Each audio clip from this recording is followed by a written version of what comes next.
പേര് ആർദ്ര. ഞാൻ നിങ്ങൾക്ക് +1 ബയോളജി ക്ലാസ് ആണ് എടുക്കുന്നത്. ഇന്നലെ നമ്മൾ സുവോളജിയുടെ ഫസ്റ്റ് ചാപ്റ്റർ തുടങ്ങിയിരുന്നു, ദ ലിവിംഗ് വേൾഡ്.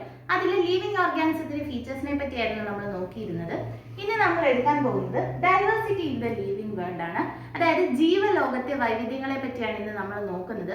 നമ്മുടെ ചുറ്റുപാട് ഒരുപാട് തരത്തിലുള്ള ജീവികളുണ്ട് അല്ലേ? ഇവർക്ക് പലർക്കും പലതരത്തിലുള്ള ഫീച്ചേഴ്സ് ആയിരിക്കും ഉണ്ടായിരിക്കും അല്ലേ?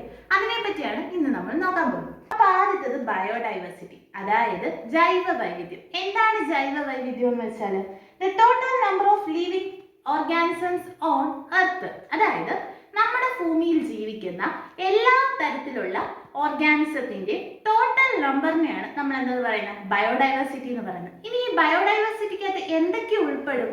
Plants, animals, micro organism. ഇതിനെയാണ് നമ്മൾ എന്താ പറയാ, ബയോഡൈവേഴ്സിറ്റി അല്ലെങ്കിൽ ജൈവ വൈവിധ്യം എന്ന് പറയുന്നത്. അടുത്തത് നമ്മൾ നോക്കുന്നത് നോമൻക്ലേച്ചർ ആണ്. എന്താണ് nomenclature? The naming system of A living organism. ഒരു ലിവിംഗ് ഓർഗാനിസത്തിന് പേര് നൽകുന്ന ഒരു സിസ്റ്റത്തെയാണ് നമ്മൾ എന്തെന്ന് പറയുന്നത്, നോമൻക്ലേച്ചർ എന്ന് പറയുന്നത്. അടുത്തതാണ് ഐഡന്റിഫിക്കേഷൻ. എന്താണ് ഐഡന്റിഫിക്കേഷൻ എന്ന് പറഞ്ഞാൽ നമുക്ക് എല്ലാവർക്കും ഓരോരോ ഐഡന്റിറ്റി ഉണ്ട് അല്ലേ? ഇപ്പൊ ഒരു ആന എടുക്കുവാണെങ്കിൽ നമ്മൾ ഒരു ആനയെ മറ്റുള്ള ഒരാൾക്ക് എങ്ങനെ പരിചയപ്പെടുത്തി കൊടുക്കും? ആനയ്ക്ക് ഇത്ര വണ്ണമുണ്ട്, ആന കറുത്തതാണ്, ആനയ്ക്ക് തുമ്പിക്കൈയുണ്ട്. ഇങ്ങനെ ഓരോ തരത്തിൽ നമ്മൾ ഡിസ്ക്രൈബ് ചെയ്ത് കൊടുക്കില്ലേ ഒരാനെ? കൊച്ചു കുട്ടികൾക്കാണെങ്കിൽ തന്നെ. അതാണ് ഐഡന്റിഫിക്കേഷൻ എന്ന് പറഞ്ഞത്.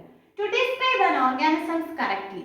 കറക്റ്റ് ആയിട്ട് ഓർഗാനിസത്തിനെ ഡിസ്ക്രൈബ് ചെയ്യുന്ന പ്രോസസ്സിനെയാണ് നമ്മൾ എന്തെന്ന് പറയുന്നത്, ഐഡന്റിഫിക്കേഷൻ എന്ന് പറയുന്നത്. അടുത്ത നമ്മൾ നോക്കാൻ പോലെ സയന്റിഫിക് നെയിം ആണ്. എന്താണ് സയന്റിഫിക് നെയിം? നമുക്ക് ഓരോരുത്തർക്കും ഓരോരോ പേരുകളുണ്ട് അല്ലേ? അതേപോലെ തന്നെ മൃഗങ്ങൾക്കും ഓരോരോ പേരുകളുണ്ട്, അതേപോലെ തന്നെ ചെടികൾക്കും ഓരോരോ പേരുകളുണ്ട്. ഇപ്പൊ നമ്മൾ മലയാളികൾ പൂച്ചയെന്ന് പറയുമ്പോൾ ഹിന്ദിക്കാര് നോർത്ത് ഇന്ത്യൻസ് ഒക്കെ ആണെങ്കിൽ എന്ത് പറയും, ബില്ലി എന്ന് പറയും. ഇംഗ്ലീഷുകാരാണെങ്കിൽ ക്യാറ്റ് എന്ന് പറയും. അപ്പൊ നമ്മുടെ നാട്ടിൽ നിന്ന് വേറെ ഒരാൾ ചെല്ലുമ്പോൾ അതേപോലെ തന്നെ ചെടികൾ, ഇപ്പൊ പൂച്ചയായതുകൊണ്ട് നമുക്ക് മനസ്സിലാവും, പക്ഷെ വേറൊരു ചെടിയോ അങ്ങനെ എന്തെങ്കിലും ആണെങ്കിൽ നമുക്ക് മനസ്സിലാവത്തില്ല. അപ്പൊ അതിനു വേണ്ടിയിട്ടാണ് ഈ സയന്റിഫിക് നെയിം എന്ന് പറയുന്നത് കൊണ്ടുവന്നിരിക്കുന്നത്. ഇപ്പൊ മനുഷ്യനാണെങ്കിൽ ഹോമോസാപ്പിയൻസ് എന്ന് പറയും. ഇനി മാവാണെങ്കിലോ പ്ലാന്റ്സില് മാഞ്ചിഫെറ ഇൻഡിക്ക എന്ന് പറയും.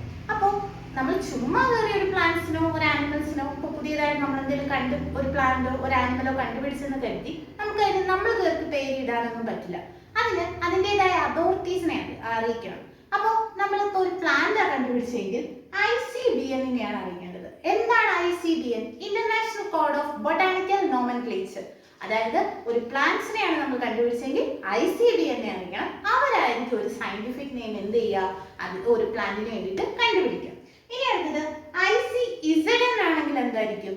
International code of zoological nomenclature. നമ്മൾ എന്തായിരുന്നു സുവോളജി എന്ന് പറഞ്ഞാൽ എന്തായിരുന്നു? ജന്തുക്കളെ പറ്റിയുള്ള, അതായത് ഒരു ആനിമൽസിനെയാണ് നമ്മൾ കണ്ടുപിടിക്കുന്നതെങ്കിൽ എന്ത് ചെയ്യണം?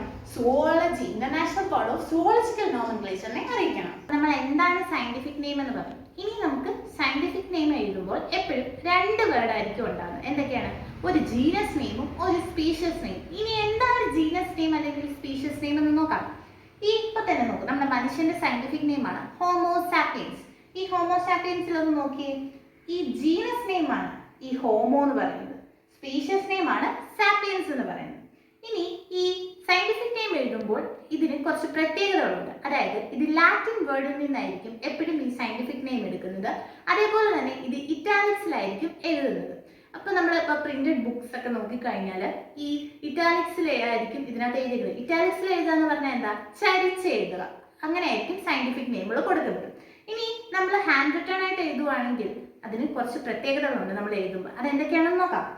ഇപ്പൊ ജീനസ് നെയിം ആണ് എഴുതുന്നതെങ്കിൽ നമ്മൾ അതിന്റെ ആദ്യത്തെ ലെറ്റർ, അതായത് ഹോമോ എന്ന് പറയുന്നതിന്റെ ആദ്യത്തെ ലെറ്റർ ക്യാപിറ്റൽ ലെറ്റർ ആയിരിക്കണം. അതായത് ഈ H നമ്മൾ ക്യാപിറ്റൽ ലെറ്റർ ആയിരിക്കണം എഴുതുന്നത്. ഇനി സാപ്പിയൻസ് എന്ന് പറഞ്ഞ് നോക്കുമ്പോൾ ഈ സ്പീഷ്യസ് നെയിം ആണല്ലോ സാപ്പിയൻസ്, അത് എഴുതുമ്പോൾ സ്മാൾ ലെറ്ററിലായിരിക്കണം എഴുതുന്നത്. അതേപോലെ തന്നെ ഇതിന്റെ ഇടയ്ക്ക് തമ്മിൽ ഒരു സ്പേസ് വേണം. അതേപോലെ അണ്ടർലൈനും ചെയ്യും. എന്താ അണ്ടർലൈൻ ചെയ്യാന്ന് പറഞ്ഞാൽ അടിവര ഇടണം. സെപ്പറേറ്റ് ആയിട്ട് തന്നെ ഇതിനെ അണ്ടർലൈൻ ചെയ്യണം. അപ്പോൾ ഇങ്ങനെ 2 കമ്പോണൻസ് വരുന്നത്, അതായത് ഹോമോസാപ്പിയൻസ് എന്ന് പറയും, ജീനസും സ്പീഷ്യസും വന്നു. ഇങ്ങനെ 2 കമ്പോണൻസ് വരുന്നതിനെ നമ്മൾ ബൈനോമിയൽ നോമൻക്ലേച്ചർ എന്ന് പറയും. ഈ ബൈനോമിയൽ നോമൻക്ലേച്ചർ കൊണ്ടുവന്ന ആളുടെ പേരാണ് എന്ത്? Carolus Linnaeus. അപ്പോൾ ബൈനോമിയൽ നോമൻക്ലേച്ചർ കൊണ്ടുവന്ന ആളുടെ പേര് കരോളിയസ് ലിനേയസ്. ലിനേസ് മറന്നു പോരുത്. എന്തായാലും ഓർത്തിരിക്കുക. 1 മാർക്കിനൊക്കെ ചോദിക്കാൻ എന്തായാലും ചാൻസ് ഉണ്ട്. ഇന്നത്തെ ക്ലാസ്സിൽ നമ്മൾ നോക്കിയത് diversity in the living world ആയിരുന്നു.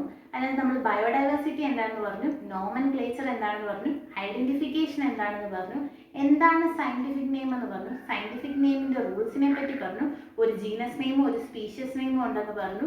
ഇനി ഇതിനെ ബൈനോമിയൽ നോമൻക്ലേച്ചർ എന്താണെന്ന് പറഞ്ഞു. ഈ ബൈനോമിയൽ നോമൻക്ലേച്ചർ കൊണ്ടുവന്ന സയന്റിസ്റ്റിന്റെ പേര് കരോളസ് ലിനേസ് ആണെന്ന് പറഞ്ഞു. അപ്പൊ ഇത്ര എല്ലാവർക്കും മനസ്സിലായെന്ന് വിശ്വസിക്കുന്നു. അടുത്ത വീഡിയോ ആയിട്ട് ഉടനെ കാണാം. ബൈ.